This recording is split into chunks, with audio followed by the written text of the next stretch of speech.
ହେଉଛି ଦ୍ୱାରକା ଧାମ, ଯାହାକି ଗୁଜୁରାଟ ରାଜ୍ୟର ଗୋମତୀ ନଦୀ କୂଳରେ ଅଛି। ଏହା ଆମ ହିନ୍ଦୁ ଧର୍ମର ଚାରି ଧାମ ମଧ୍ୟରୁ ଅନ୍ୟତମ।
ମୁଁ ବର୍ତ୍ତମାନ ଆରତି ଷ୍ଟ୍ରିମ୍ରୁ ଲୋଡ୍ କରି ରାଜକୋଟ ଯାଉଛି। ରାଜକୋଟରୁ ମୋର ଯିବାର ଅଛି ଅଲଗା ଜାଗାକୁ, ଯେଉଁଠିକି ଗୋଟିଏ ଚାରି ଧାମର ଗୋଟିଏ ଧାମ। ମୁଁ ଆପଣଙ୍କୁ କହିବି ପଛରେ, ଆପଣ ନିଶ୍ଚୟ ଦେଖିବେ। ଟ୍ରାଭେଲ୍ସ ଭିଡ଼ିଓ ମୋ ଭିଡ଼ିଓକୁ ନିଶ୍ଚୟ ଦେଖିବେ। ମୋ ୟୁଟ୍ୟୁବ୍ ଚ୍ୟାନେଲକୁ ସବସ୍କ୍ରାଇବ୍ ମଧ୍ୟ କରିବେ। ବର୍ତ୍ତମାନ ବାହାରିଲି, ଦେଖନ୍ତୁ।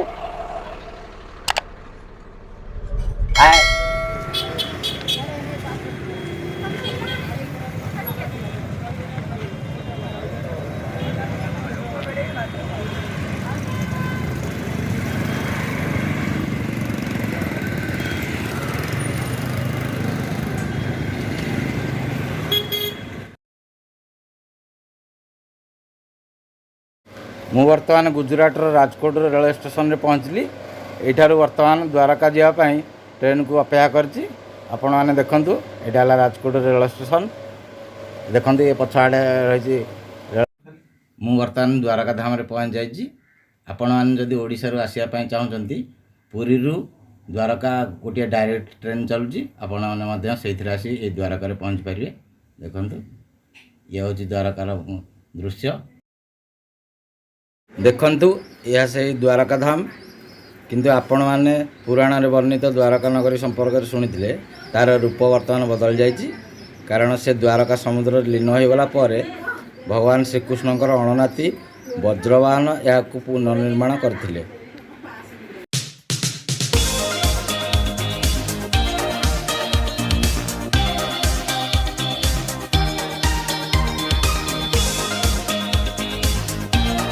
ଚାଲନ୍ତୁ ମନ୍ଦିର ଭିତରକୁ ପ୍ରବେଶ କରିବା।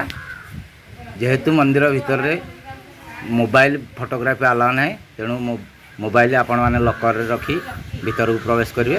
ଚାଲନ୍ତୁ ବର୍ତ୍ତମାନ ଭିତରକୁ ଯିବା।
फ्रेंड्स, ये है सुदामा सेतु, गोमती नदी, गोमती घाट। गोमती नदी कूल प्रभु श्रीकृष्णकर द्वारका मंदिर।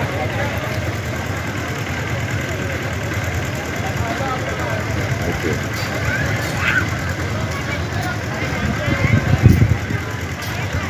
ମନ୍ଦିରର ଧ୍ୱଜା ମାନେ ମନ୍ଦିର ଉପରେ ଏଇ ଯେଉଁ ପତାକା 5 ଥର ପରିବର୍ତ୍ତନ କରାଯାଉଛି। ରହିଛି, ଯାହାକି ଦିନକୁ 5 ଥର ପରିବର୍ତ୍ତନ କରାଯାଏ।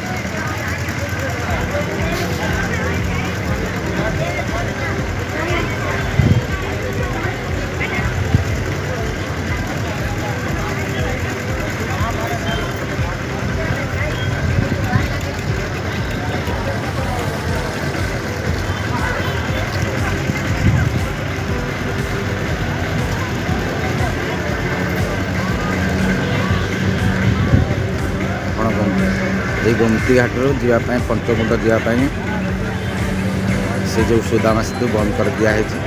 ବର୍ତ୍ତମାନ ଲୋକମାନେ ବୋଟ୍ରେ ଯାଉଛନ୍ତି, ନହେଲେ ଓଟ ସବାରି କରିକି ଯାଉଛନ୍ତି। ଆପଣମାନେ ଆସିଲେ ନିଶ୍ଚିନ୍ତ ଓଟ ସବାରି କରିବେ। ଦେଖନ୍ତୁ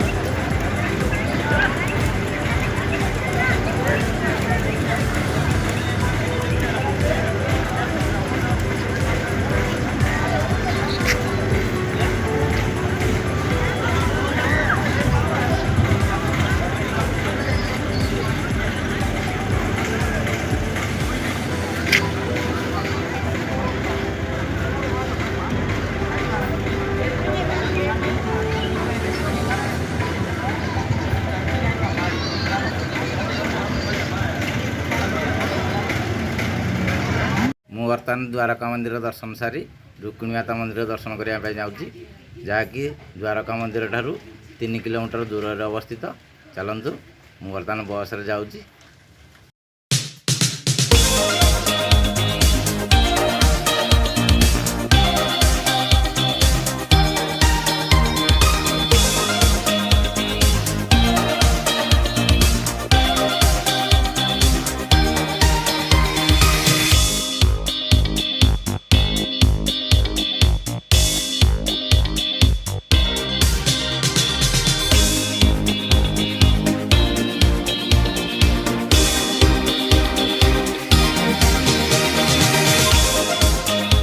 ମନ୍ଦିର ଦର୍ଶନ ସାରି ମୁଁ ବର୍ତ୍ତମାନ ରୁକ୍ମିଣୀ ମାତା ମନ୍ଦିରରେ ପହଞ୍ଚି ଯାଇଛି।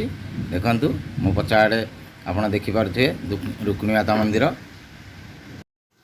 ରୁକ୍ମିଣୀ ମାତା ମନ୍ଦିର ଓ ଦ୍ୱାରକାଧାମ ମନ୍ଦିର ମଧ୍ୟରେ ଯେଉଁ ଦୂରତା 3 କିଲୋମିଟର ରହିଛି, ଏହାର ଏକ କାରଣ ଅଛି। ଥରେ ଋଷି ଦୁର୍ବାସାଙ୍କୁ ଭଗବାନ ଶ୍ରୀକୃଷ୍ଣ ଏବଂ ମାତା ରୁକ୍ମିଣୀ ଭୋଜନ ନିମନ୍ତେ ଆମନ୍ତ୍ରଣ କରିଥିଲେ, କିନ୍ତୁ ସେହି ସମୟରେ ଋଷି ତାଙ୍କୁ ଏକ ସର୍ତ୍ତ ରଖି ଆମନ୍ତ୍ରଣ ସ୍ୱୀକାର କରିଥିଲେ। ଉଭୟ କୌଣସି ପଶୁ ବିନା ରଥରେ ଯଦି ତାଙ୍କୁ ନିଅନ୍ତି ତେବେ ସେ ଆସିବେ, କିନ୍ତୁ ସେହି ରଥକୁ ଉଭୟ ଟାଣି ଆଣିବା ସମୟରେ ମାତା ରୁକ୍ମିଣୀଙ୍କୁ ବହୁତ ଶୋଷ ହୋଇଥିଲା। ଭଗବାନ ସେହି ସମୟରେ ସେହି ଜାଗାରେ ନିଜର ଅଙ୍ଗୁଳି ଜରିଆରେ ପାଣି ଭୂମିରୁ ବାହାର କରି ମାତାଙ୍କୁ ପିଆଇଥିଲେ।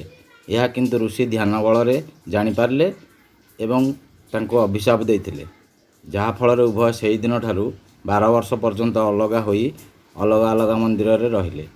ଏହା ସେହି ମନ୍ଦିର ଯେଉଁଠି ମାତା ରୁକ୍ମିଣୀ ପୂଜା ପାଉଛନ୍ତି। ଏହି ମନ୍ଦିର ସହିତ ଅନ୍ୟ ଏକ କଥା ମଧ୍ୟ ଜଡ଼ିତ ରହିଛି। ମନ୍ଦିରର ଚତୁଃପାର୍ଶ୍ୱ 15 କିଲୋମିଟର ପରିଧି ମଧ୍ୟରେ ପାଣିର କୌଣସି ସୁବିଧା ନାହିଁ। ତେଣୁ ଯେଉଁ ଭକ୍ତମାନେ ଏଠାକୁ ଦର୍ଶନ ନିମନ୍ତେ ଆସିଲେ ଜଳର ସୁବିଧା ନିମନ୍ତେ କିଛି ଅର୍ଥ ମଧ୍ୟ ଦାନ କରନ୍ତି।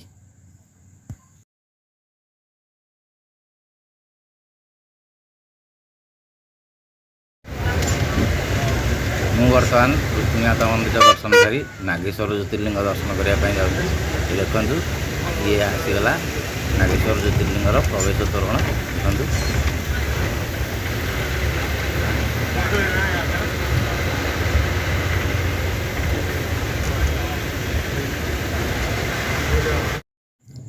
ମୁଁ ବର୍ତ୍ତମାନ ନାଗେଶ୍ୱର ଜ୍ୟୋତିର୍ଲିଙ୍ଗ ମନ୍ଦିର ପାଖରେ ପହଞ୍ଚି ଯାଇଛି। ଏହି ମନ୍ଦିର ରୁକ୍ମିଣୀ ମାତା ମନ୍ଦିର ଠାରୁ 18 କିଲୋମିଟର ଦୂର। ଦେଖନ୍ତୁ, ମନ୍ଦିର ସାମ୍ନାରେ ଏକ ବିରାଟ ଶିବ ଭଗବାନଙ୍କର ମୂର୍ତ୍ତି ଅଛି।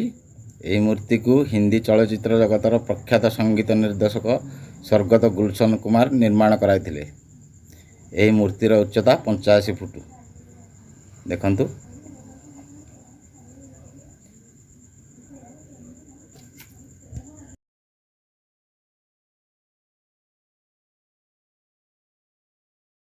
ଦେଖନ୍ତୁ ଇଏ ହେଉଛି ନାଗେଶ୍ୱର ଜ୍ୟୋତିର୍ଲିଙ୍ଗ ମନ୍ଦିର।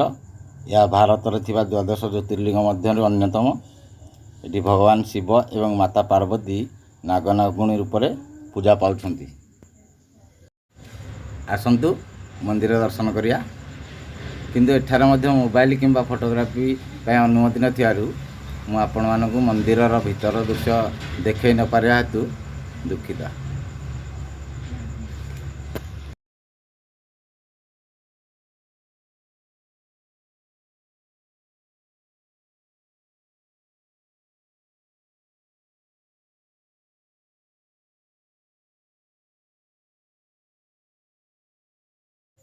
देखंतु मंदिर आगर थिबा एक बाजार दृश्य।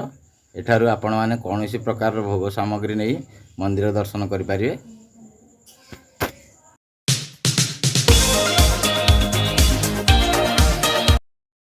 नागेश्वर ज्योतिर्लिंग मंदिर दर्शन सारी मु वर्तमान गोपी तालाब रे पहुंच जाइछि, जोंटी भगवान श्रीकृष्ण गोपी मानक सहित जल क्रीड़ा करथिले।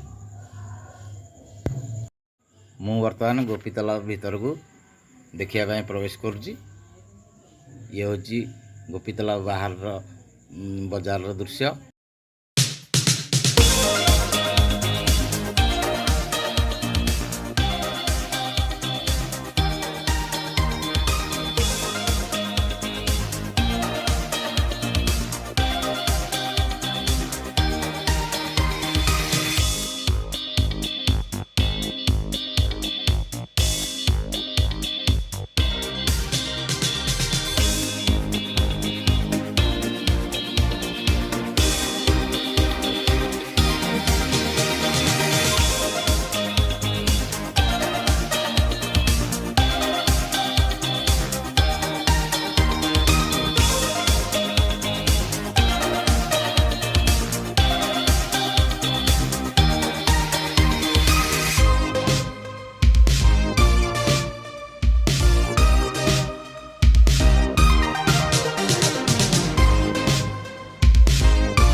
ये हूँ गोपी तालाब दृश्य। भगवान श्रीकृष्ण गोपपुरी छाड़ी जावा पर शेष थर पर गोपी मानक सह एठारे जल क्रीड़ा करथिले।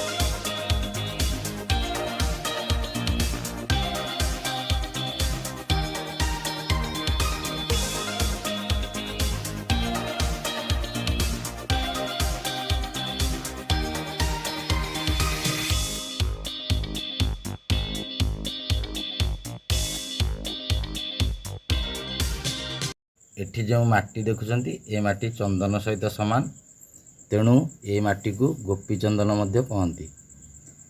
तेणु यही माटी को चंदन रूप में मध्य बिक्री हुए। लोक मैंने यहाँ किणी घर को लेकिन जाती।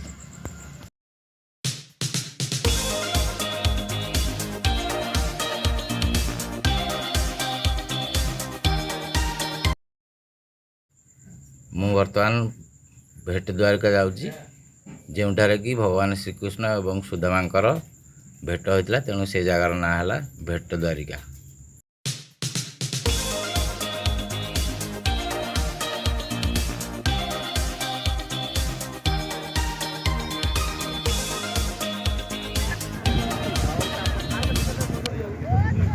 भेट द्वारिका जावाई बोट मध्यम समुद्र मध्य जावाक हुए।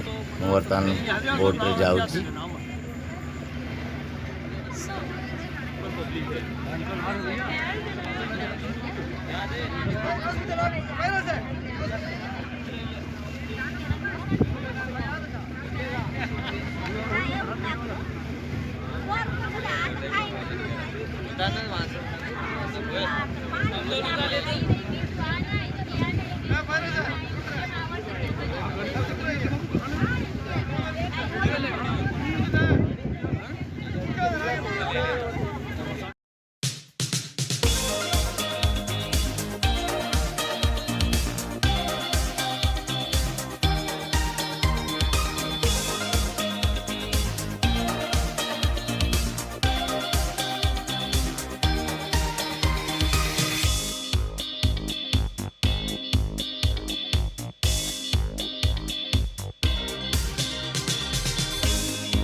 ମୁଁ ବର୍ତ୍ତମାନ ଭେଟ ଦ୍ୱାରିକାରେ ପହଞ୍ଚି ଯାଇଛି, ଯେଉଁଠିକି କୃଷ୍ଣ ସୁଦାମଙ୍କର ଭେଟ ହୋଇଥିଲା।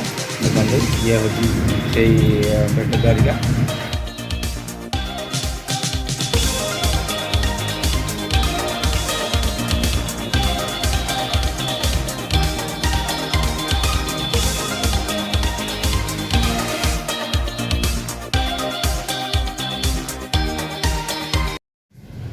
ମୋର ବର୍ତ୍ତମାନ ଭେଟ ଦ୍ୱାରିକାର ଦର୍ଶନ ସରିଲା। ତା ସହିତ ମୋର ଦ୍ୱାରକା ଦର୍ଶନର ଏହି ଭିଡ଼ିଓକୁ ମୁଁ ସମାପ୍ତ କରୁଛି। ଆପଣଙ୍କୁ ଅନୁରୋଧ, ମୋର ଏହି ଭିଡ଼ିଓଟି କିପରି ଲାଗିଲା ଆପଣଙ୍କର ମତାମତ ଦେବେ। ଯଦି ଭଲ ଲାଗିଥାଏ ତେବେ ଲାଇକ୍, ସେୟାର, ସବସ୍କ୍ରାଇବ୍ କରିବେ। ରହୁଛି, ନମସ୍କାର।